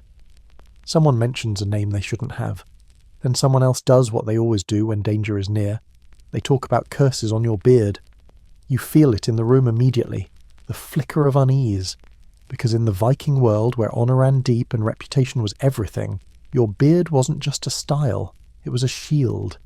And if that shield could be taken from you, not with a blade, but with a whisper, that was terrifying. The first curse was simple, old, and widely feared. Skeglogub, the beard quiet. A hex designed to halt beard growth, sometimes cast by a jealous rival, sometimes by a scorned lover. Just a handful of herbs, often rue, fennel and ash, bound together and buried under your bedding. Within days, they said, the beard would stop growing. A week later, it might even start to fall out. Real? Hard to say. Historians still argue whether beard curses were genuinely believed across Norse society or were more folklore than actual practice. But runes exist, bits of poetry hint at them, and there's a saga, short, rarely told, of a trader who woke one day to find one half of his beard gone, clean as a seal's belly. He claimed he'd insulted a witch near the river. No one ever saw her. But he never grew hair on his right cheek again. More sinister was the frostplait, a curse whispered to women with weaving skill and a grudge. She would tie knots into a man's beard while he slept. 3 knots, no more, no less, and whisper a binding charm. If done properly, they said, the hair would stiffen like ice and break off in chunks over the next 3 moons. In one bizarre case, recorded in the sagas of Laxdæla, a feud between 2 brothers ended when one paid a volva, a Norse seeress, to cast a curse not on his brother's health, but his beard. The hair fell out in tufts. The man was so ashamed, he refused to leave his hall for months. When he finally did, he wore a mask made of goat hide. The saga ends with a quiet note. He never smiled again. There were countermeasures, of course. Warriors tied tiny bells into their beards to scare off hexes. Others tucked fragments of iron near the chin or wore beard beads engraved with protective runes. Alges for defence, tiwas for honour. Some men even refused to sleep with their beards uncovered, wrapping them in cloth infused with garlic and bear grease, to trap curses before they reached the roots. One legend tells of a widow who kept a lock of her husband's beard tied in a pouch around her neck. After he died in battle, she believed someone had cursed his beard to grow too fast, choking him in his sleep. Was it grief, madness, or belief? In a world where spirits lurked in streams and fate was spun like wool, it didn't seem so far-fetched. A few fringe thinkers today suggest beard curses were a form of psychological warfare, a way for rivals to weaken one another without lifting a blade. If a man believed he'd been cursed, his confidence might falter, his comrades might doubt him. In a culture of oaths and appearances, that could be deadly. You lean forward, peering into the fire, half expecting to see a face in the flames. But no, just a flicker, a curl of smoke, the smell of burning pine. Then someone tells a tale about a woman named Skara of the Black Hill, who lived alone and was said to own a box of beard trimmings. Every man who crossed her, they say, ended up beardless within a month, some with their chins clean as bone, others with wild, patchy regrowth that never quite lay right again. Her secret? No one knew. But they found the box after she died. 54 trimmings, each tied with red thread. Some men burned herbs every solstice to cleanse the beard path. Others muttered charms while combing. Let my beard be strong, my chin be shielded, my face free from envy's blade. Maybe superstition, maybe habit, maybe, just maybe, wisdom learnt the hard way. You'd think in a warrior culture curses would focus on swords or shields or shipwrecks. But no, a man's beard was his pride. To strike it down was to mark him, visibly, unmistakably, as vulnerable. One story even tells of a warrior who willingly shaved his beard to remove the curse's mark. His comrades refused to fight beside him until the first bristle returned. A year later, his beard was longer than before, and darker. They said the curse reversed itself out of fear. Were these stories exaggerated? Certainly. But that doesn't mean they were meaningless. In a world where breath fogs with fear and myths walk on two legs, a beard curse wasn't a joke. It was a warning, a weapon. Even now, an old man near the hearth reaches up and strokes his beard protectively. He murmurs something under his breath, maybe a prayer, maybe just an old habit. You don't ask. Some things are best left unspoken. And as you settle in again, chin tucked toward your chest, one thing becomes clear. In this world of frost, fire, and fury, to curse a man's beard was to curse his very soul. Evening creeps in again, slow and blue and hushed. The longhouse groans gently as the wind leans against its walls like a tired ghost. You've stayed close to the fire, but your thoughts drift now, not to the living, but to those who've gone beyond. Because even in death, Vikings took their beards seriously. The idea of a final trim isn't just poetic. In Norse tradition, dead beards mattered, for vanity, yes, but more importantly for legacy. A man's beard followed him into the afterlife. So if you think you could die with dignity while your chin hair looked like tangled bramble, think again. You hear whispers from the elder women preparing grave bundles. One of them is braiding a lock of hair, thick, grey, coarse, with a care that borders on reverence. She finishes with a knot and ties it off with a small piece of leather. It's not just a memorial, it's a preparation. Because in Viking burial customs, beards weren't cut off. They were combed, styled, sometimes perfumed, and then left exactly how they were meant to appear before the gods. Odin doesn't meet the scruffy. Most men were buried with their beards fully intact, sometimes even braided more carefully than they'd ever managed in life. Others were adorned with their favourite beard beads or oil-scented cloths. A warrior might be laid to rest with the same comb he used every morning, tucked neatly into his burial wrappings. Beard care, even posthumously, was a mark of honour. One fringe story from Sweden's frost-bitten interior tells of a man who died in bed, rare enough, and was found the next morning with his beard tied in a perfect 9-plait braid. No one confessed to doing it. The rumour? The gods came to prepare him themselves. Some graves bear clear evidence. Wooden beard combs still tucked near the skull, wax residue on facial bones, even a few beads, still threaded on ghostly strands of hair. Archaeologists argue about the meaning. Some say it's symbolic, others that it was purely ceremonial.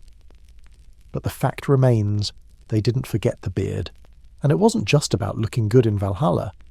The belief was that if a man arrived unkempt, especially in the beard, he could be mocked or shamed by his ancestors, or worse, barred entry to the mead hall of the afterlife. Imagine sailing through death's foggy river only to be turned away because your beard looked like it tangled with a sea urchin. Harsh? Absolutely. But Vikings didn't mess around with reputation, living or dead. There were even sayings. To braid a dead man's beard is to light his way.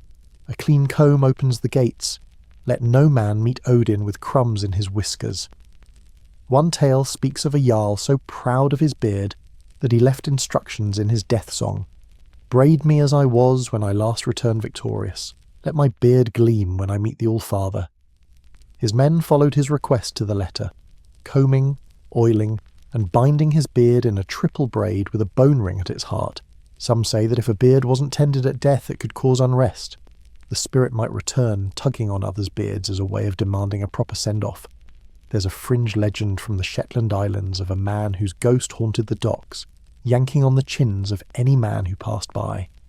Locals finally dug up the grave and found the body's beard untouched, matted, wild, full of pebbles. They combed it, rebraided it, and poured oil over the grave. The tugging stopped. Another ritual. During some funerals, the closest male kin would cut a single hair from the deceased's beard and burn it as part of the pyre, sending the soul onward in a trail of smoke. If you listened closely, they said, you could hear the fire whisper the dead man's name, carried on the breath of his last beard strand.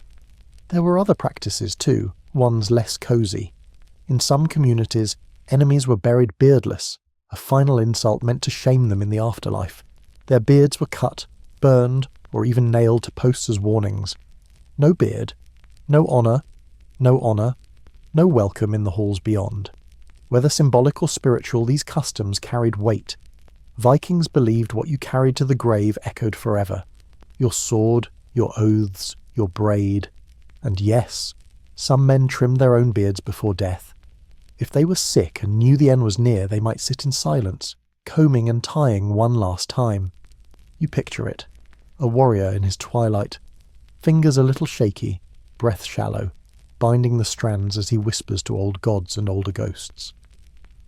There's a moment of stillness now in the longhouse. One man, older than the rest, takes a final sip of ale, then begins to rebraid his beard in silence. No one speaks. No one asks. Maybe he just likes the feel of the braid.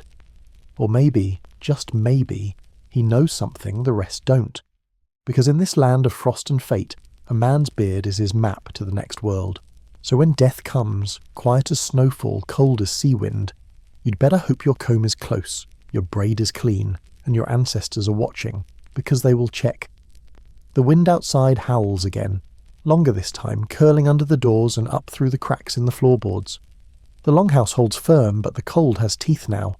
You pull your cloak tighter and glance around, and that's when you notice something curious. The beards are changing. Gone are the loosely styled, feather-woven braids of summer. In their place, thicker, tighter, more practical arrangements. Every man here seems to be preparing not just for the day, but for winter itself. Because when the cold bites this deep, and snow stacks like boulders on your thatch roof, beards become armour. You scoot closer to the fire and observe as a man pulls a small clay pot from a pouch. He opens the lid and dabs the contents into his fingers. Something white, sticky, and oily. He presses it into his beard slowly and thoroughly, working it down to the roots. Walrus grease, someone says beside you, keeps the frost out. And he's not kidding. In the Viking North, a beard wasn't just decoration, it was a life-saving insulation system. Men rubbed animal fat, seal oil, bear lard, even whale blubber, into their beards before going out into blizzards or icy wind. The oils repelled water, sealed warmth near the skin, and even prevented ice crystals from forming too close to the mouth. But there's more to it than just oil. The men are adjusting their braid patterns too. Where summer styles were ornamental, winter braids are compact, flat, woven tight to the chin and jawline like a second scarf. One man's beard is plaited into a coil, like a rope looped under his chin. Another has split his beard into 3 sections and tied them beneath his ears. He looks like he's wearing a face harness. But it works. You glance outside through a thin iced-over slit. It's snowing again, sharp flakes blown sideways like they're trying to slap your face. And if you've ever had frozen breath collect in your beard and turn it into a brittle mess of icicles, you'll know exactly why these men prepare the way they do. There's a phrase tossed around near the fire. The beard must bend before the storm. It means adapt or freeze. Not just in life, but in beard style too. Some men go so far as to wrap their beards, literally bundle them in linen before stepping outside. This protects the strands from breakage, yes, but also from snow drag. That is snow accumulating and pulling on the beard's weight, making it stiff and heavy. One warrior even uses a soft deerskin wrap tied at both ends with sinew, like a delicate scroll strapped to his chin. One elder shares his trick. He dips his beard in water, then coats it with grease and lets it freeze in place. Makes a shell, he says. Wind hits it and slides off. Everyone groans, but no one argues. Apparently his beard has survived 3 blizzards, a horse kick, and a chimney fire. It's earned the right to be weird. Others incorporate icicle-proof plaits, braiding tightly with no loose ends. These styles are almost military in their neatness, and they're not just practical, they're social signals. A man with a winter braid is telling you, I know the season, I know survival. There's one peculiar custom that gets mentioned, a snowbeard challenge. Younger men will go barefaced for a single night in early winter, then compare beard ice the next morning. The one with the biggest ice clump wins. The prize? Usually a free bowl of stew, sometimes a new beard ring, always frostbite. Some historians believe Viking men grew their beards extra long for winter specifically, using the added length to protect more of their neck and jaw. Others argue it's a byproduct of less trimming during the dark months. What's certain is this. Winter beards weren't neglected, and, if anything, they were cared for more obsessively. Beard oil recipes changed too. Instead of floral herbs, men use resin from pine and spruce, which holds its texture better in cold. One man adds a pinch of crushed myrrh, imported from the east, to keep the oil soft and aromatic. My beard should not smell like boiled meat, he says with a wink. priorities. You hear of another remedy, snow wax, a beeswax blend heated and mixed with tallow and ash. It's smeared into the beard like clay, giving it weight and shape while sealing in warmth. The trick, they say, is not to overdo it. Too much and you'll look like a man who fell face first into his fire pit. But even with all these methods, winter takes its toll. Beards get brittle, hairs snap, split ends multiply like frost across a field, which is why every week there's a quiet ceremony, the winter trim. Men sit near the fire, softening their beards with steam, carefully snipping dead ends with knives sharp enough to shave bone. It's part maintenance, part meditation. There's something almost spiritual about it. One man speaks softly while trimming, naming each snipped hair as he lets it fall. That was from the storm near Trondheim. That one, from the wolf hunt. It's personal, like pruning memories.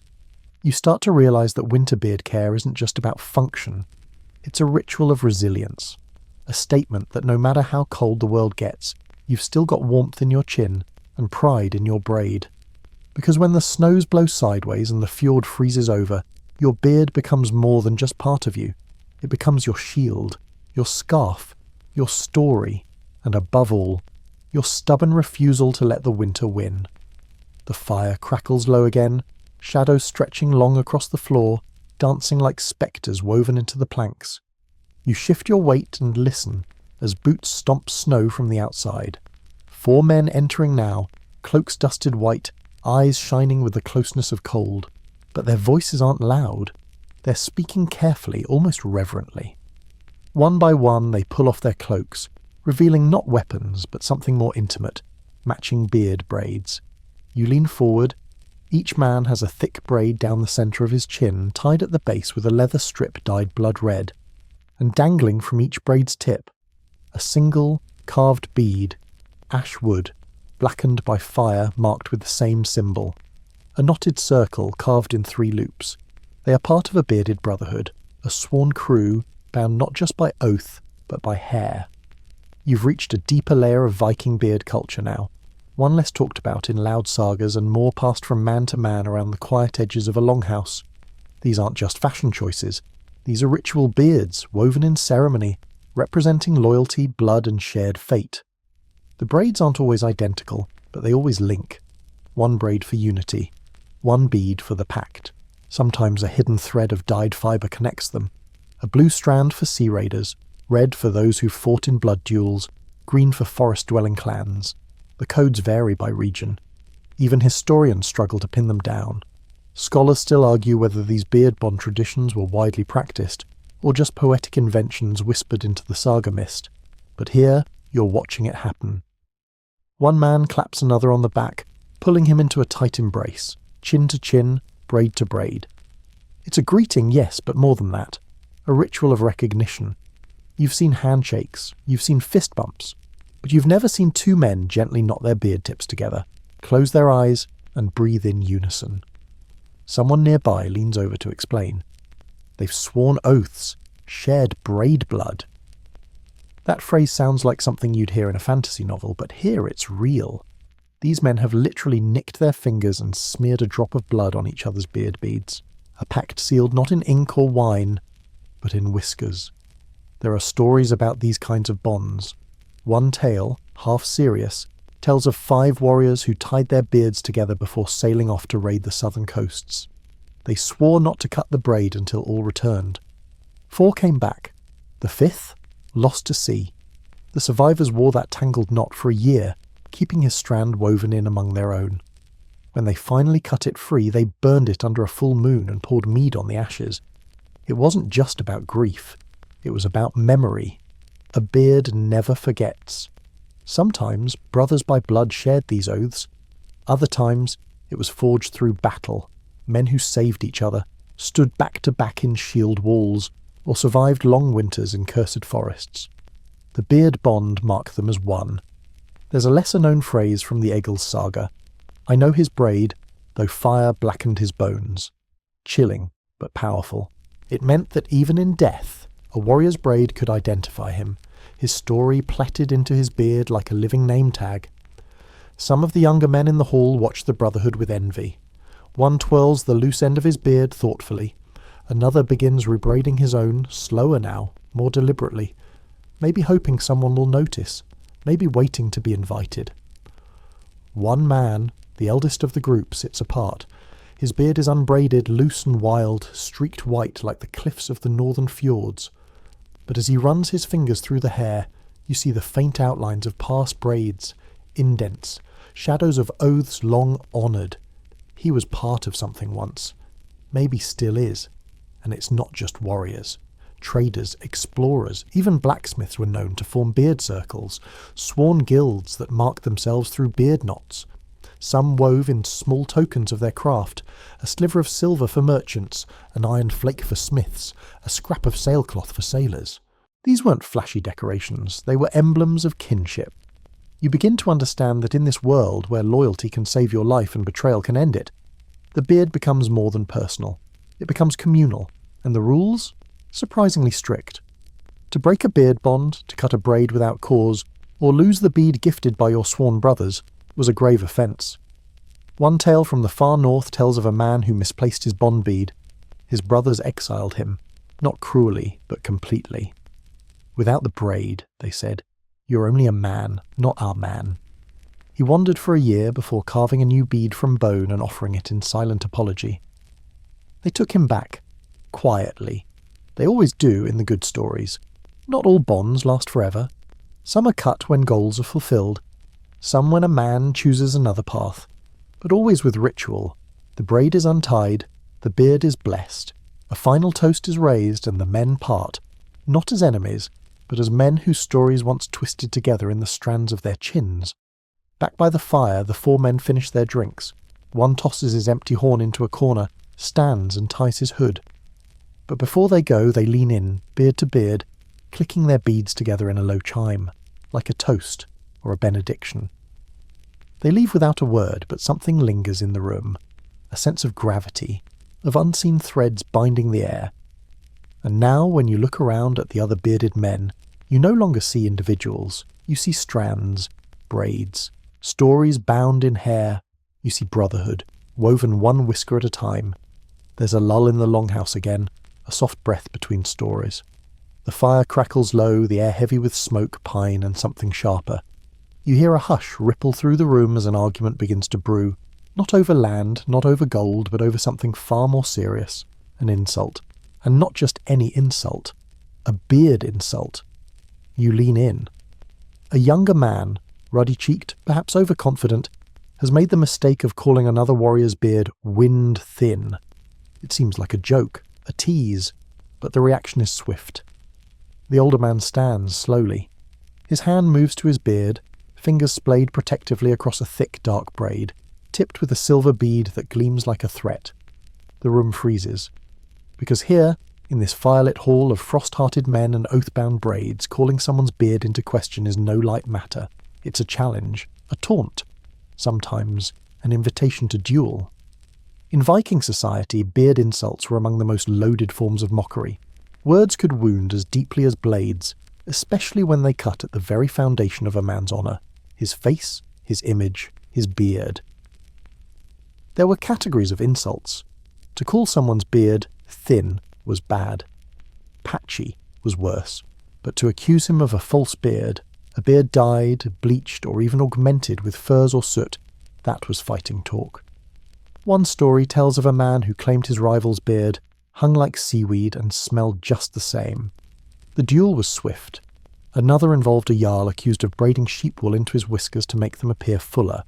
When confronted, he didn't deny it. He just drew his sword and said, "Let's see if fake hair bleeds." Historians still debate whether beard-based duels were formal or more spontaneous. Some evidence points to legal traditions around honour insults. Others suggest these clashes were governed more by emotion than by law.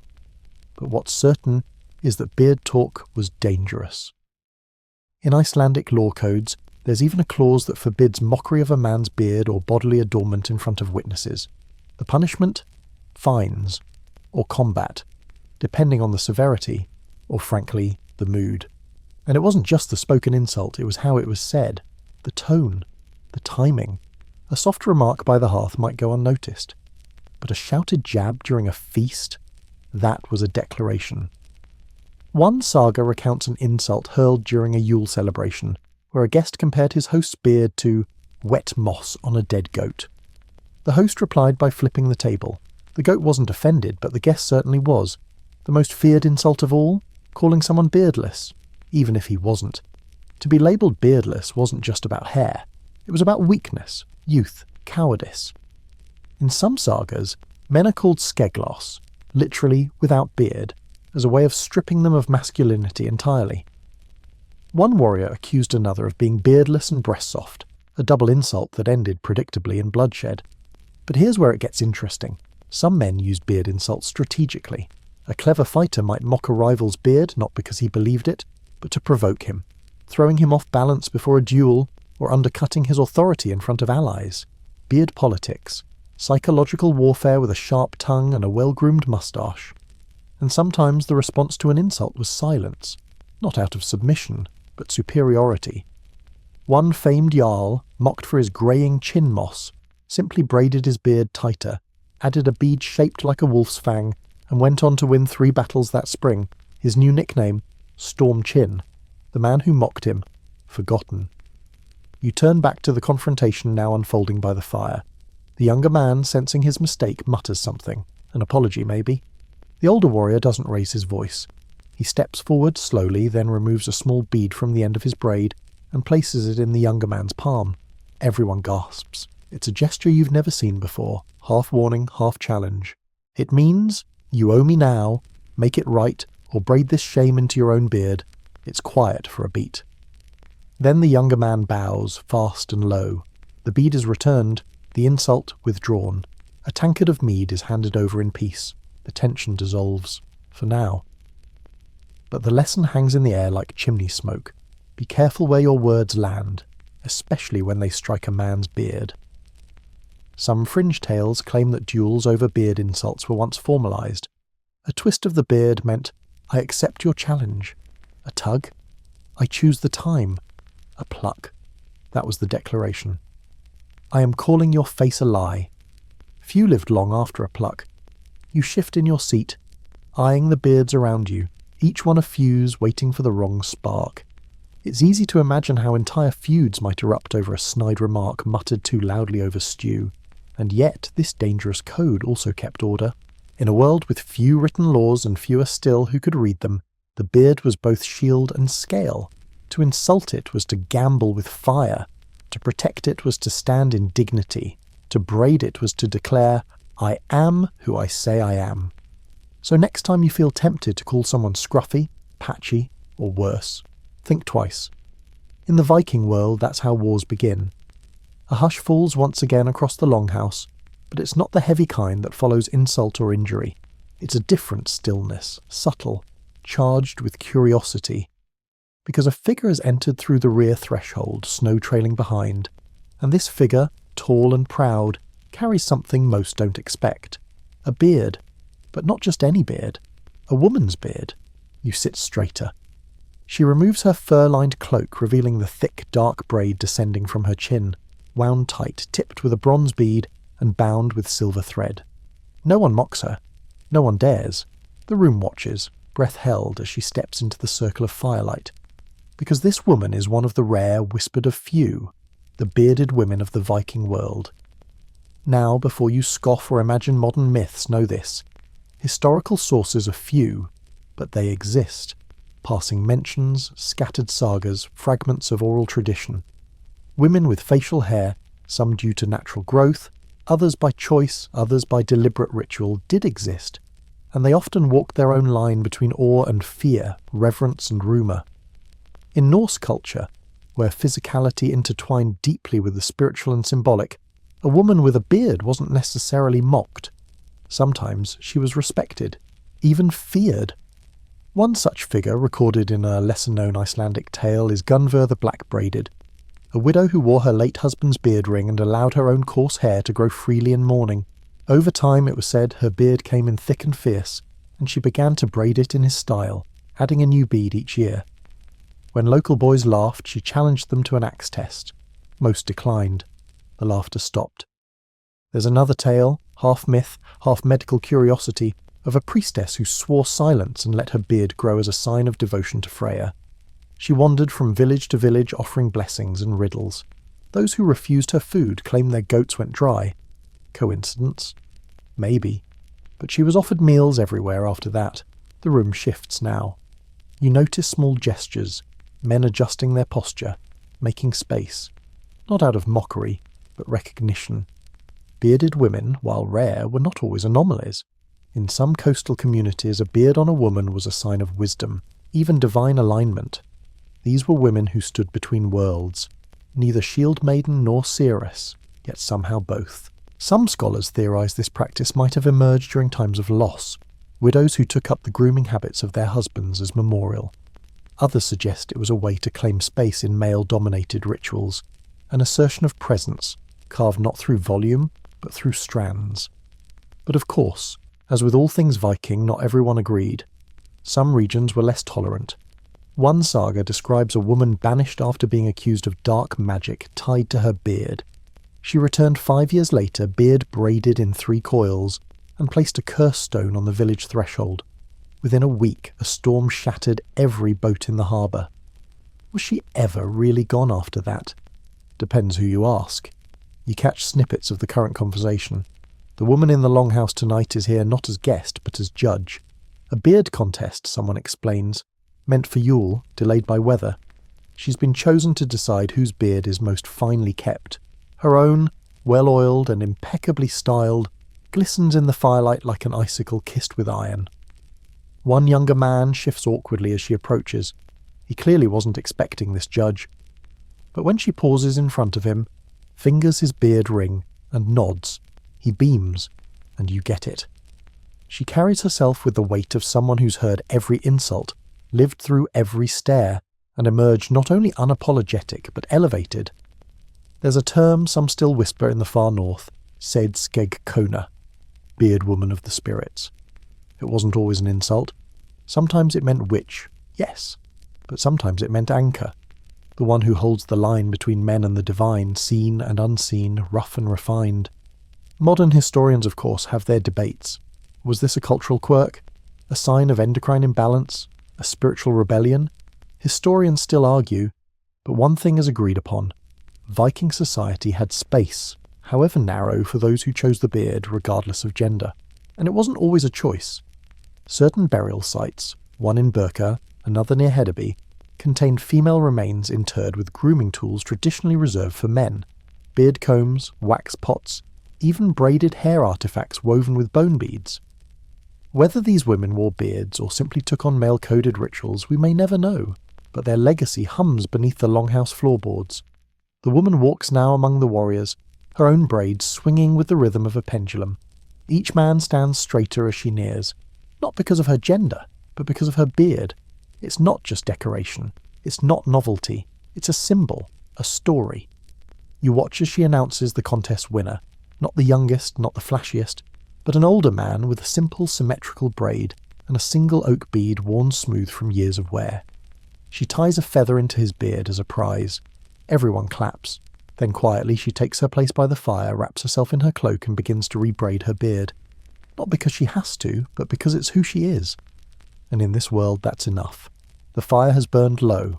Its orange glow pulses against the logs, licking the shadows into long curling tendrils that stretch across the worn floor like ancient runes. The longhouse has emptied out slowly, boots thunking against earth, cloaks flaring in the night wind, until it's just a few figures left, moving quietly, tending embers and thoughts alike. You remain curled near the hearth, chin warm against your tunic, eyes soft with sleep. And yet, just before your breath turns fully to dreaming, a quiet sound stirs you. A snip, soft but sure. You open your eyes and see it. A man alone near the far wall, seated on a low stool, silver blade in hand. He's trimming his own beard, not a full grooming, not the kind of maintenance you've seen done with combs and oil, jokes and chatter. No, this is something quieter, slower, final. His fingers work with the care of someone performing a sacred act, and in a way, he is.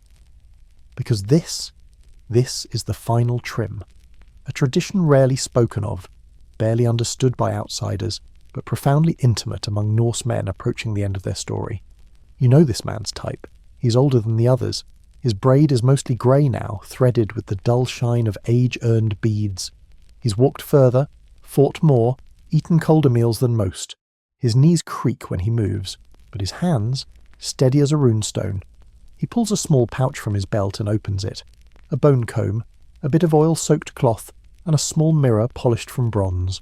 The blade gleams. You've heard of this right in passing. Skeglock. The beard lock. Not a spell, not a curse, just a preparation. A man trims his beard one last time, not for vanity, but for legacy. Some say it began with Odin himself, who, on the day he sacrificed himself to the world tree, trimmed his beard before tying the rope. Others say it's older still, an act of readiness before the soul is braided into the next world. The man by the wall hums something under his breath. A lullaby, a prayer, you can't quite catch the words. But you see how he sections his beard gently, trimming only the ends, never too much, just enough to bring shape back to the braid, just enough to say, I was here, I tended what I grew. There's no audience, no applause, just the quiet. One by one, the trimmed hairs fall to a scrap of linen at his feet. He ties it up when he's done, knots it twice, and places it into the fire. Not thrown, not tossed, placed. A soft hiss, a curl of smoke. Some say the gods breathe in that final beard smoke and know the man is ready. Others say it's simply a comfort, to the man, to the hall, to whatever's waiting just beyond the snowfields and star paths. You've heard stories where warriors requested their beards be bound before death, so they wouldn't tangle in the underworld winds, or tales of men who refused the final trim, believing that death couldn't take them while the beard still flowed free. Historians, of course, still argue. Was the final trim a universal rite, a regional quirk, a poetic embellishment? But you've seen it now, and you know it's real. The man rises slowly. His beard, neat and clean, glows faintly in the last flicker of the fire. He doesn't speak as he passes, just nods once, to the hearth, to the memory, to you. And just like that, he's gone into the dark. Only the scent of beard oil, pine, and a hint of ash lingers, and now, as sleep pulls you under, you drift down into the slow, dreamy rhythm of breath and memory and emberlight. You see every beard again, braided, wild, slicked with oil, dusted with frost, glowing with divine fire. You remember the combs, the oaths, the whispered curses, the glint of bronze beads in battle. You remember love tied into a single knot, brothers bound at the chin, enemies unbraided in shame. And somewhere, beneath the snow-laced stars, Odin watches still, beard braided with wind and wisdom. You close your eyes and rest. The fire's glow dims to a gentle pulse, shadows stretching like soft waves across the wooden floor. Outside, snow falls in silence, blanketing the earth with a hush so deep it feels like the world is breathing in sleep. You're warm now, tucked deep into your cloak, thoughts heavy with stories, your mind slowing like a tide retreating. Let the longhouse fade. Let the scent of pine, of smoke, of well-oiled beards drift into the quiet space behind your eyes. In the distance, the echo of old laughter softens, the clang of a comb dropped into a wooden box, the whisper of a braid being gently tied before bed. You are far from frost now, far from feasts and firelight. You're floating gently, like a feather loosed from a raven's wing, down into stillness. Nothing to hold, nothing to fear, just a slow breath, a soft hum, and the memory of stories worn proudly beneath the chin. You're safe here. The night has wrapped around you like a warm pelt. The winds outside can't find you. The cold has forgotten your name. Only sleep remains, only dreams, only peace, only peace, only peace, only peace, only peace, only peace, only peace, only peace, only peace, only peace, only peace, only peace.